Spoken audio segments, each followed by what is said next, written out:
Hi friends, welcome to Sonu Pallavi kitchen. ನಾನಿವತ್ತು cooking ವಿಡಿಯೋನ share ಮಾಡ್ತಾ ಇಲ್ಲ. ನಾವು ಅಂದರೆ ಸ್ಯಾಟರ್ಡೇ ಮಂತ್ರಾಲಯಕ್ಕೆ ಹೋಗಿದ್ವಿ.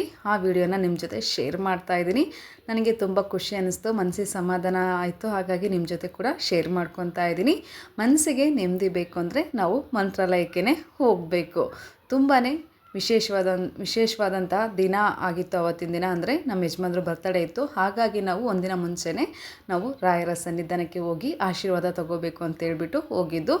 ತುಂಬಾ ಖುಷಿಯಾಗಿತ್ತು. ಹಾಗಾಗಿ ಅಲ್ಲಿನ ವಿಡಿಯೋ ಹಾಗೆ ಸ್ವಲ್ಪ ಫೋಟೋಸನ್ನು ನಿಮ್ಮ ಜೊತೆ ಶೇರ್ ಮಾಡ್ತಾ ಇದ್ದೀನಿ.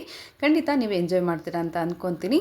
ಮೊದಲಿಗೆ ನಾವು ಬೆಂಗಳೂರಿಂದ ಮಂತ್ರಾಲಯಕ್ಕೆ ಬಸ್ಸಲ್ಲೇ ಹೋದ್ವಿ. ರಾಯಚೂರಿಂದ ಆ ಕಡೆವರೆಗೂ ನಮ್ಮ ಮಂತ್ರಾಲಯಕ್ಕೆ ಬಸ್ ಸಿಗುತ್ತೆ. ಆಮೇಲೆ ನಾವು ಹೋಗಿದ್ದು ಒಂದು 11:30 ಆಯಿತು ಅನಿಸುತ್ತೆ. ನಾವು ಫ್ರೆಶ್ ಅಪ್ ಆಗಿ ರೂಮಿಂದ ಹೋಗೋಷ್ಟರೊಳಗಡೆ 12:30 ಆಯಿತು.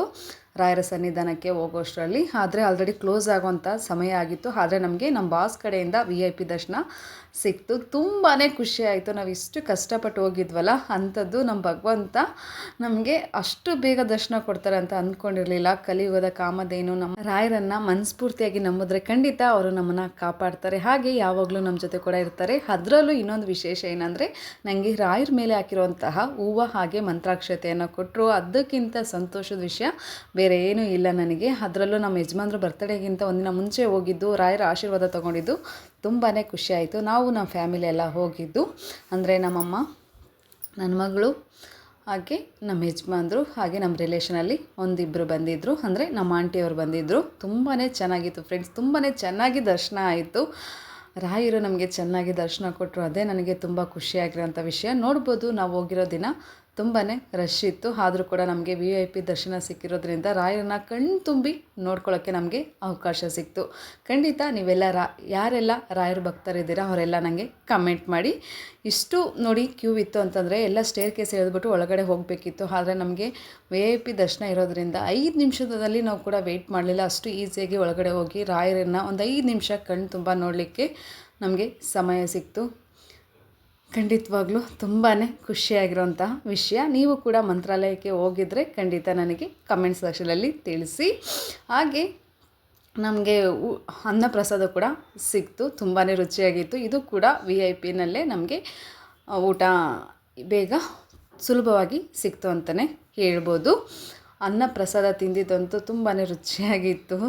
ರಾಯರ ಪ್ರಸಾದ ತಿನ್ನೋಕ್ಕೂ ಕೂಡ ತುಂಬ ಪುಣ್ಯ ಮಾಡಿರಬೇಕು. ಎಲ್ರಿಗೂ ಹೇಳ್ತಾರೆ ಅಲ್ವಾ, ರಾಯರನ್ನು ನಾವು ನೋಡಬೇಕು ಅಂದರೆ ಆಗಲ್ಲ, ರಾಯರು ನಮ್ಮನ್ನು ಯಾವಾಗ ಕರೀತಾರೆ ಆವಾಗಲೇ ನಾವು ಹೋಗ್ಲಿಕ್ಕಾಗುತ್ತೆ. ನಿಜವಾಗ್ಲೂ ವರ್ಷಕ್ಕೆ ಒಂದು ಸಲನಾದರೂ ನಾವು ರಾಯರನ್ನು ನೋಡಿ ಸಮಾಧಾನ ಮಾಡ್ಕೋಬೇಕು. ರಾಯರಿದ್ದರೆ ನಮಗೆಲ್ಲ ಕೆಲಸ ಆಗಲಿ, ನಮ್ಮ ಜೀವನಕ್ಕೂ ಕೂಡ ಅವರು ಸ್ಫೂರ್ತಿದಾಯಕ. ಪ್ರತಿಯೊಂದು ವಿಷಯದಲ್ಲೂ ಪ್ರತಿದಿನವೂ ಕೂಡ ನಾವು ರಾಯರನ್ನು ನೆನೆಬೇಕು.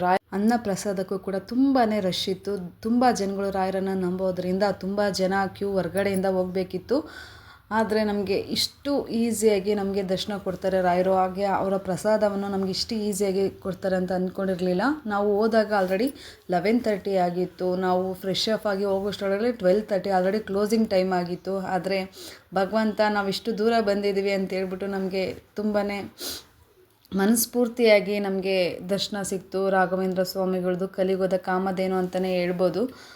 ನಾವು ವರ್ಷಕ್ಕೊಂದ್ಸಲ ನಾವು ಯಾವಾಗಲೂ ರಾಘವೇಂದ್ರ ಸ್ವಾಮಿ ದೇವಸ್ಥಾನಕ್ಕೆ ಹೋಗ್ತೀವಿ.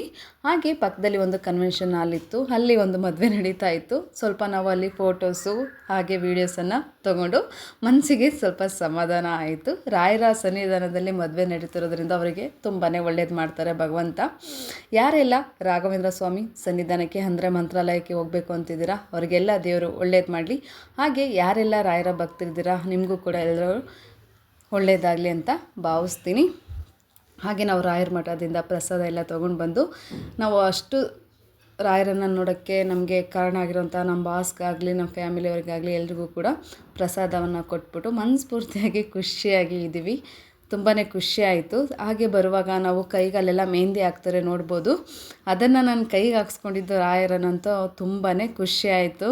ಇನ್ನೇನು ಹೊರಡಬೇಕು ಮನಸ್ಸಿಲ್ಲ. ಆದರೂ ಮತ್ತೆ ಬರ್ತೀವಪ್ಪ, ನೀವು ಮತ್ತೆ ಕರೆಸ್ಕೊಳ್ಳಿ ಅಂತ ಹೇಳ್ಬಿಟ್ಟು ಅಲ್ಲಿಂದ ಹೊರಟು ಹೊರಡುವಾಗ ಸ್ವಲ್ಪ ಬೇಜಾರಾಯಿತು. ರಾಯರ ಪ್ರಸಾದ ತಗೊಂಡು ಮತ್ತೆ ನಾವು ಅಲ್ಲಿಂದ ಹೊರಟುಬಿಟ್ವಿ. ತುಂಬಾ ಖುಷಿಯಾಗಿರೋಂಥ ದಿನ ಇದು. ನಿಮಗೂ ಕೂಡ ಖುಷಿಯಾಗಿದೆ ಅಂತ ಅಂದ್ಕೊತೀನಿ.